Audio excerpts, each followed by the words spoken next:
प्रथम विश्व युद्ध 1914 से 18 के कारण यूरोप में जो अस्थिरता बन गई थी, वहीं से दूसरे अंतर्राष्ट्रीय संघर्ष की शुरुआत हो गई थी और इस संघर्ष को ही इतिहास में द्वितीय विश्व युद्ध कहा गया।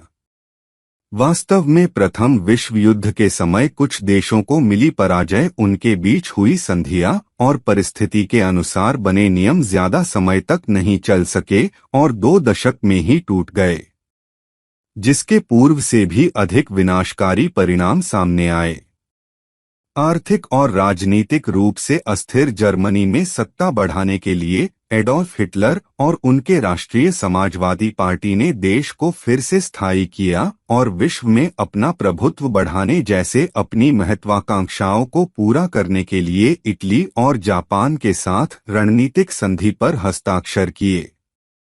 ग्रेट ब्रिटेन को जर्मनी पर आक्रमण करने की तब प्रेरणा मिली जब हिटलर ने पोलैंड पर आक्रमण किया 1 सितंबर 1939 और इस तरह से द्वितीय विश्व युद्ध की औपचारिक शुरुआत हो गई। लेकिन तब ये किसी को पता नहीं था कि अगले 6 वर्षों में ये संघर्ष किसी भी पिछले युद्ध की तुलना में बहुत ही ज्यादा विनाशकारी होगा और दुनिया की बहुत बड़ी भूमि और संपत्ति को नष्ट कर देगा।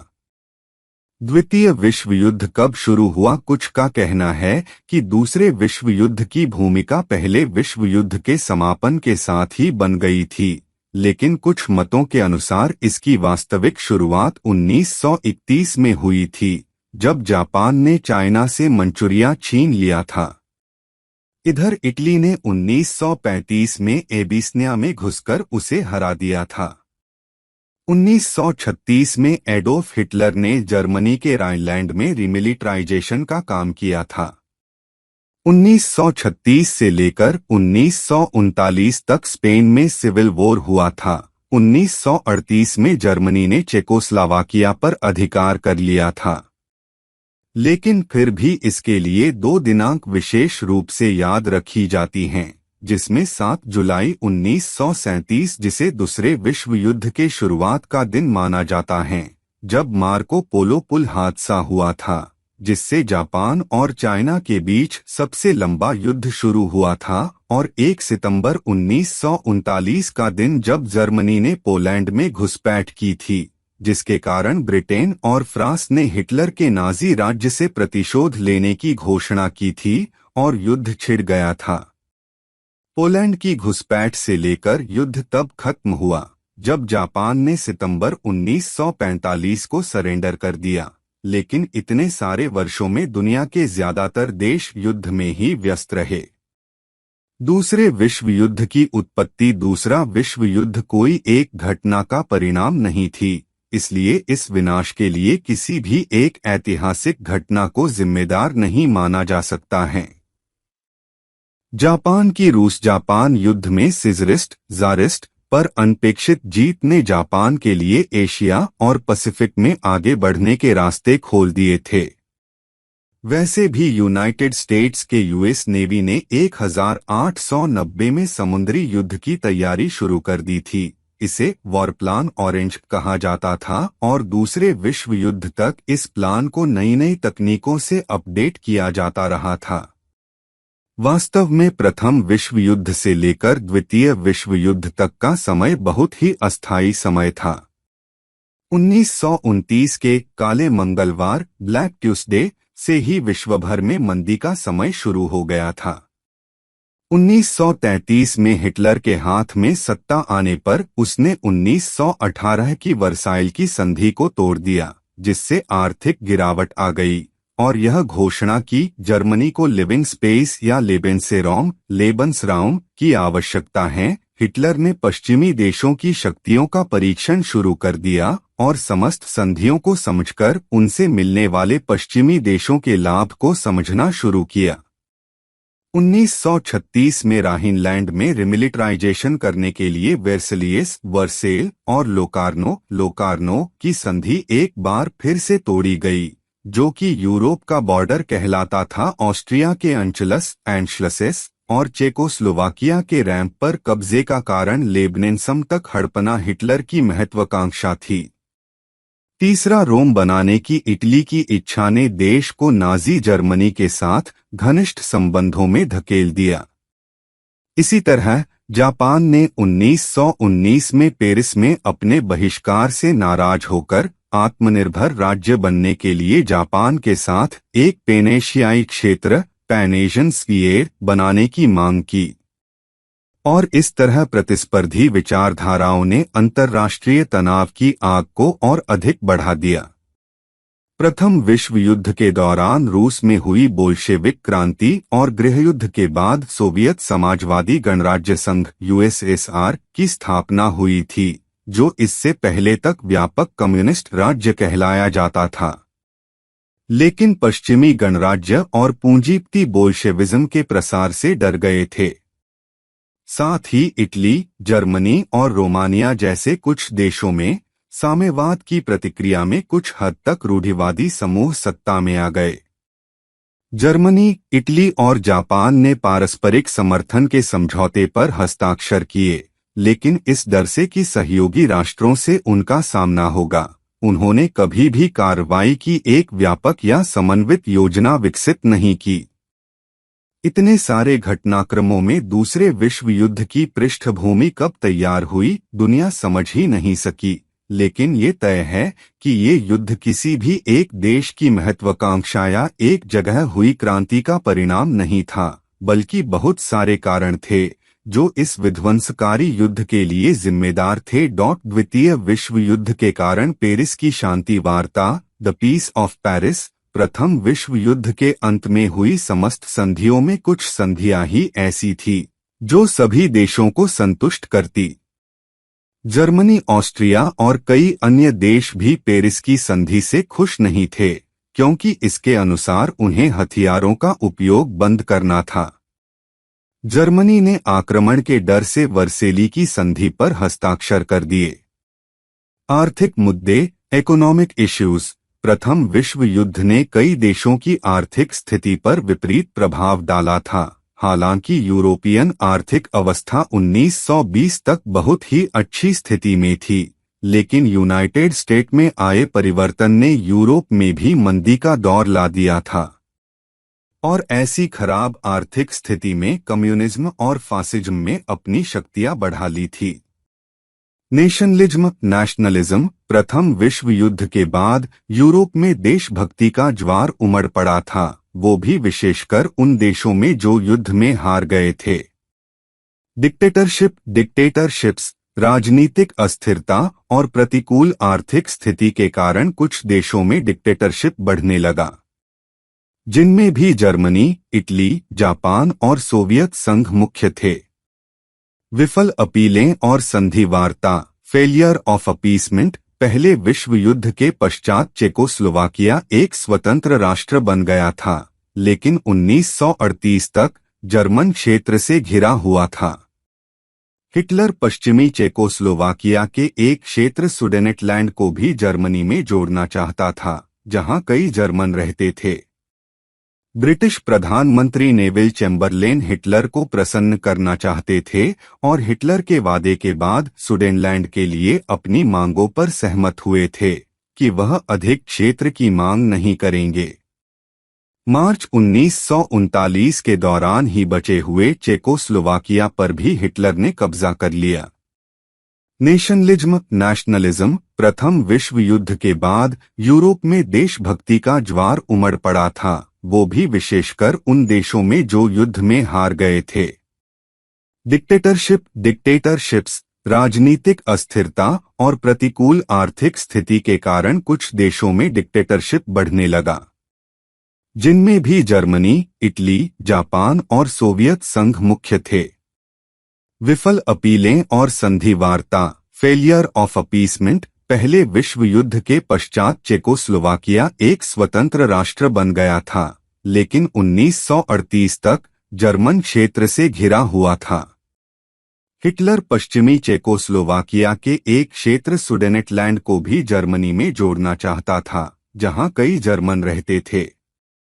ब्रिटिश प्रधानमंत्री नेविल चैम्बरलेन हिटलर को प्रसन्न करना चाहते थे और हिटलर के वादे के बाद सुडेनलैंड के लिए अपनी मांगों पर सहमत हुए थे कि वह अधिक क्षेत्र की मांग नहीं करेंगे।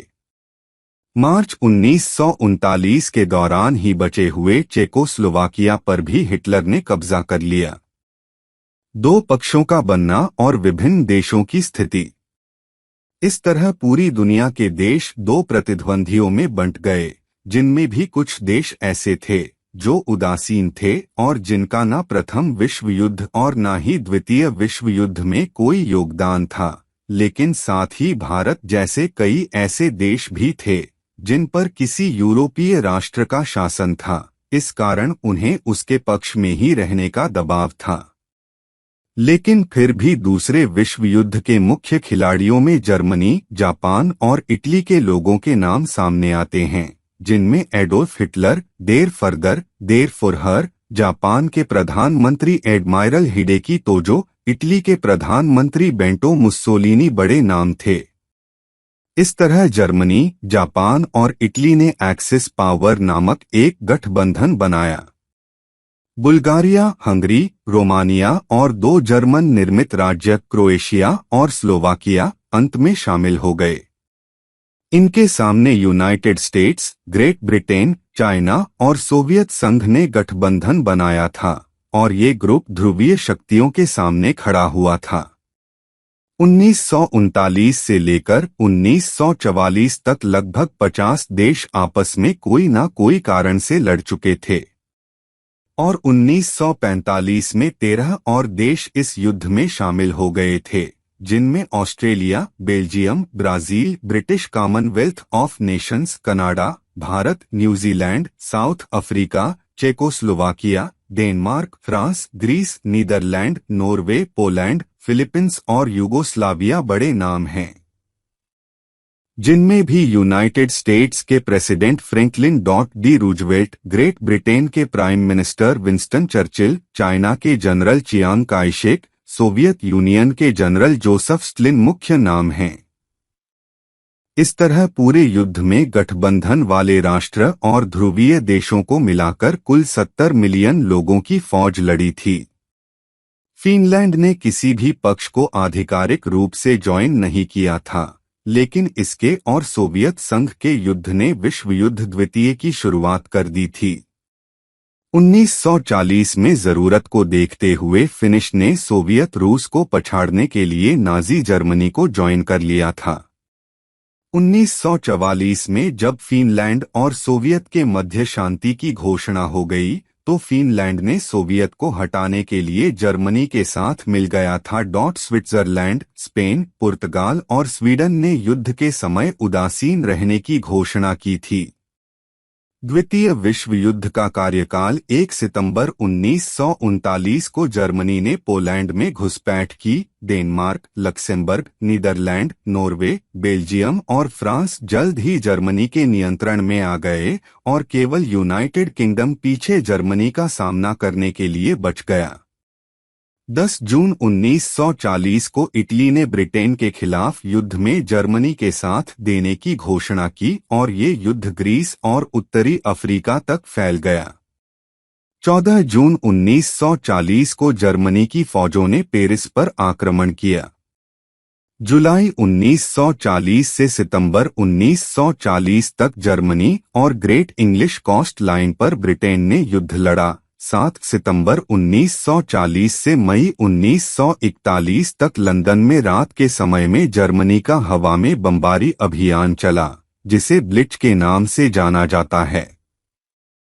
22 जनवरी 1941 को ब्रिटिश और कॉमनवेल्थ की फौजों ने लीबिया के टोब्रुक के पोर्ट सिटी पर कब्जा कर लिया था। 22 जून 1941 को जर्मनी ने सोवियत यूनियन में घुसपैठ की थी। सितंबर 1941 में जापान की फौजें इंडो चाइना बॉर्डर में भीतर तक आ गई थी। 7 दिसंबर 1941 को जापान ने पर्ल हार्बर पर अटैक कर दिया था और आधे से ज्यादा एयरक्राफ्ट के बेड़े को खत्म कर दिया था और 8 युद्धपोतों को तबाह कर दिया था। जापान ने फिलीपींस में क्लार्क और इबा एयरफील्ड पर भी हमला किया, जिसमें अमेरिकी सेना के आधे से ज्यादा विमान नष्ट हो गए। 8 दिसंबर 1941 को रूजवेल्ट ने कांग्रेस में दिए भाषण में ये कहा था, एक तारीख जो बदनाम में रह जाएगी, और इसके साथ ही अमेरिका ने जापान से युद्ध की घोषणा कर दी। इसी दौरान जापान हांगकांग, गुआम, वेक द्वीप समूह, सिंगापुर और ब्रिटिश मलाया पर हमला कर दिया। 11 दिसंबर 1941 को जर्मनी और इटली ने यूनाइटेड स्टेट्स से युद्ध की घोषणा कर दी। क्रिसमस 1941 तक जापान ने थाईलैंड, गुआम, हांगकांग और वेक आइलैंड पर कब्जा कर लिया। 1942 में गठबंधन वाले देशों ने ध्रुवीय शक्तियों को नॉर्थ अफ्रीका और सोवियत संघ में आगे बढ़ने से रोका। फरवरी 1942 को जापान ने मलय पेनिसुएला में घुसपैठ की। सिंगापुर ने एक सप्ताह के भीतर ही सरेंडर कर दिया। 4 जून से 6 जून 1942 को जापान के प्लेन हवाईयन आइलैंड में घुस गए और मिडवे आइलैंड में ही यूनाइटेड स्टेट ने मिशन का कोड क्रैक कर लिया। इस तरह जब जापान ने मिडवे पर अटैक किया तो न केवल अपने 4 एयरक्राफ्ट्स खोए बल्कि 200 प्लेन और पायलट भी गंवाए और यूनाइटेड स्टेट को एक ही बार में जीत में हासिल हो गई। 19 अगस्त 1942 को जैसे ही जर्मनी ने रशिया में घुसने की कोशिश की, स्टालिनग्राड का युद्ध शुरू हो गया। अगस्त 1942 से लेकर फरवरी 1943 तक यूएस मरीन ने गाडालकनल के पैसिफिक द्वीप पर कब्जा कर लिया। 23 अक्टूबर 1942 को ब्रिटिश सेना ने ध्रुवीय शक्ति की सेना को एआई अलामिन एल अलामे के दूसरे युद्ध में टूनीसिया की संधि में पीछे धकेल दिया। 1 फरवरी 1943 को जर्मन फौजों ने स्टालिनग्राड में सरेंडर कर दिया और बहुत बड़े हिस्से में रूस से हार गया। इस हार से जर्मनी पूर्व में आगे बढ़ने से रुक गया। 10 जुलाई 1943 को गठबंधन के देशों ने इटली में लैंड किया। 25 जुलाई 1943 को इटली के राजा की पूरी शक्ति लौट आई और मुसोलिनी को परास्त करके गिरफ्तार कर लिया गया। 1943 नवंबर से लेकर मार्च 1944 तक यूएस मरीन ने बोगेनविल में सोलोमन आइलैंड में घुसपैठ की और इसे जापानियों से वापस छुड़वाया। 6 जून 1944 को गठबंधन की शक्तियों ने एक साथ नॉर्मंडी के 5 समुद्री किनारों पर लैंड किया, जिनमें नाम थे Utah, Utah, Omaha, gold, Juno और स्वोर्ड शामिल थे। इस लैंडिंग में 5000 जहाज, 1100 एयरप्लेन और 15000 सर्विसमैन शामिल थे। 25 अगस्त 1944 को अमेरिकन और फ्री फ्रेंच फोर्स ने पेरिस को मुक्त करवाया। 27 जनवरी 1945 को सोवियत की फौजों ने क्राकोव, पोलैंड के पास स्थित ऑस्चविच कैंप कॉम्प्लेक्स को मुक्त करवा लिया।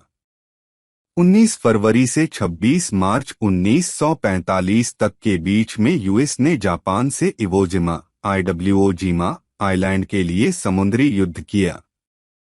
12 अप्रैल 1945 को जॉर्जिया में रूसवेल्ट की मृत्यु हो गई और वहां पर हैरी ट्रूमैन ने प्रेसिडेंट के रूप में शपथ ली।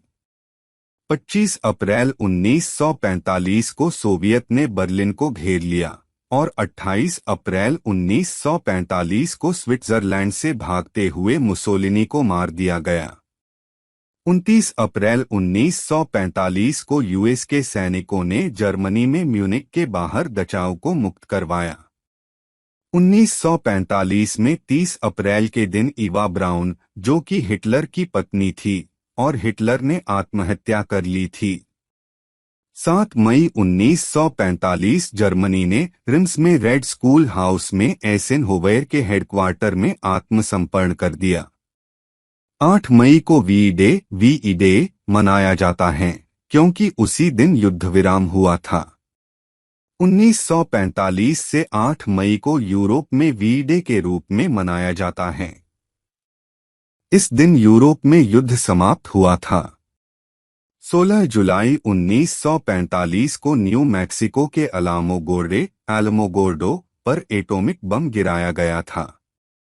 29 जुलाई 1945 को ट्रूमैन ने जापान को चेतावनी दी कि यदि उसने सरेंडर नहीं किया तो देश को तबाह कर दिया जाएगा, लेकिन जापान ने युद्ध जारी रखा। अमेरिका ने जापान के हिरोशिमा पर 6 अगस्त 1945 के दिन लिटिल बॉय नाम का पहला परमाणु बम गिराया था, जिसमें लगभग 140,000 लोग मारे गए।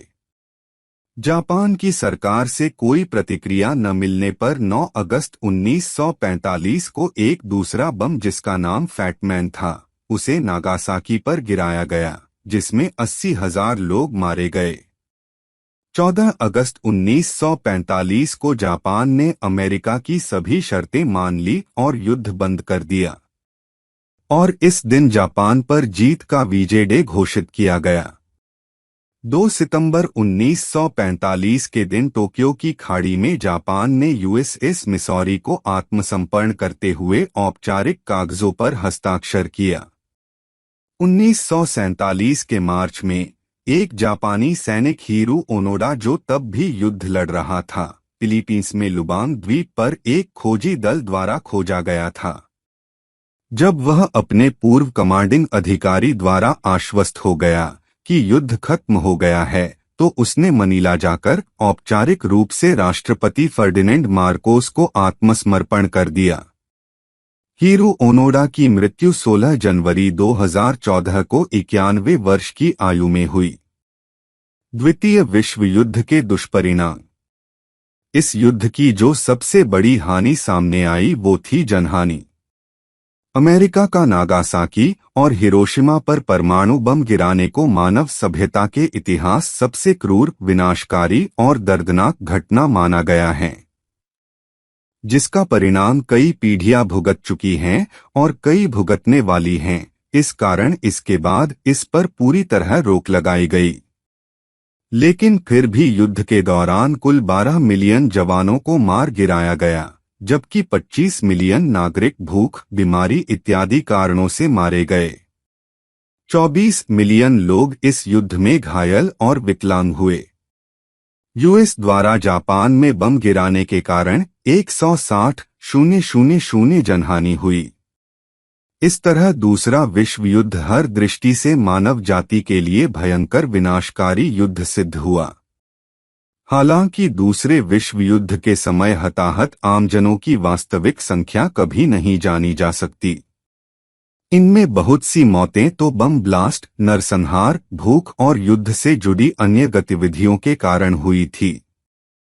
हिटलर के दैविक अंतिम समाधान के हिस्से के रूप में नाजी एकाग्रता शिविरों में अनुमानित 45 से 60 मिलियन लोगों की हत्या में 6 मिलियन यहूदी मारे गए थे, जिन्हें अब होलोकॉस्ट के नाम से जाना जाता है। जबकि सोवियत यूनियन के 7 मिलियन सैनिक घायल हुए थे।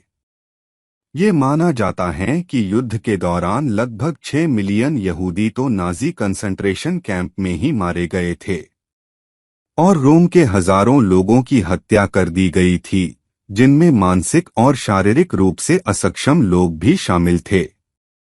केवल 1939 से लेकर 1945 तक हुआ विनाश और जनहानि।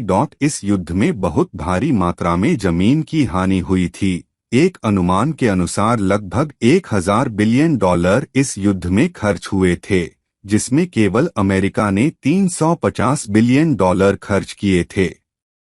इस युद्ध में बहुत सी बिल्डिंग्स, रोड्स, इंफ्रास्ट्रक्चर, युद्धपोत और फाइटर प्लेन ध्वस्त हुए थे।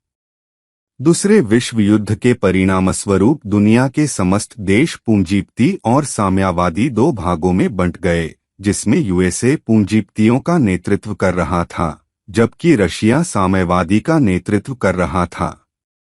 उन्होंने विश्व पटल पर एक दूसरे की आलोचना करना शुरू कर दिया, जिसका परिणाम शीत युद्ध है। और इस शीत युद्ध के दौरान दोनों पक्षों ने अपने अपने परमाणु हथियार तैयार कर लिए, जिसका घातक परिणाम जल्द ही दुनिया को भुगतने होंगे। दूसरे विश्व युद्ध के बाद का परिदृश्य। दूसरे विश्व युद्ध के बाद डेमोक्रेटिक लहर भी चली और बहुत से देशों के लोग अपनी स्वतंत्रता और डेमोक्रेसी के लिए जागरूक हो गए, जिसके अंतर्गत बहुत से उपनिवेशों को स्वतंत्रता मिली, जिनमें भारत का नाम भी शामिल है। इसके कारण उपनिवेशवाद का समापन हुआ। उपनिवेशवाद के खिलाफ राष्ट्रीय आंदोलन की शुरुआत एशिया और अफ्रीका में हुई, जिसके कारण भारत, पाकिस्तान, श्रीलंका और इजिप्ट जैसे देशों को ब्रिटिश एम्पायर से मुक्ति मिली। वियतनाम, कंबोडिया और लाओस को फ्रेंच एम्पायर से मुक्ति मिली। दूसरे विश्व युद्ध के बाद यूएसए के प्रेसिडेंट हैरी ट्रूमैन ने युद्ध के विक्टिम देशों को आर्थिक सहायता देने की घोषणा की और कम्युनिज्म के प्रभाव को रोका। इस घोषणा को ट्रूमैन की घोषणा कहा जाता है। Marshall plan, the Marshall plan. इस घोषणा के बाद यूएस के विदेश मंत्री जॉर्ज मार्शल ने विक्टिम देशों को सपोर्ट करने के लिए प्लान बनाया, जिसे मार्शल प्लान कहा जाता है। इस योजना के अंतर्गत यूएस ने यूरोपियन देशों को क्षतिपूर्ति के लिए $12.5 बिलियन दिए थे। 17 से ज्यादा देशों में खाद्य सामग्री, कृषि और ट्रांसपोर्ट इत्यादि के लिए पुनर्निर्माण किया गया। इस योजना से 18 देशों को खाद्य, मशीनरी और अन्य सामानों में $13 अरब की राशि मिली। दूसरे विश्व युद्ध के बाद 1949 में यूएसएसआर ने काउंसिल ऑफ म्यूचुअल असिस्टेंस की स्थापना की, जिससे यूरोपियन देशों को आर्थिक सहायता मिल सके। इस प्लान का यूएसएसआर के विदेश मंत्री मोलोटोव ने प्रस्ताव दिया था, जिससे उनका व्यापार और आर्थिक स्थिति का स्तर सुधर सके। द्वितीय विश्व युद्ध के एक महीने के बाद 24 अक्टूबर 1945 के दिन यूनाइटेड नेशन की स्थापना की गई थी। नेशन के इस लीग की स्थापना वर्ल्ड वॉर को रोकने के लिए की गई थी, लेकिन ये असफल रही। इसलिए 4 साल बाद फ्रैंकलिन रूजवेल्ट और विंस्टन चर्चिल ने अटलांटिक चार्टर पर हस्ताक्षर किए और यूएन की स्थापना की। इस संस्था का मुख्य उद्देश्य विश्व शांति कायम करना था और तबाही से बचाना था।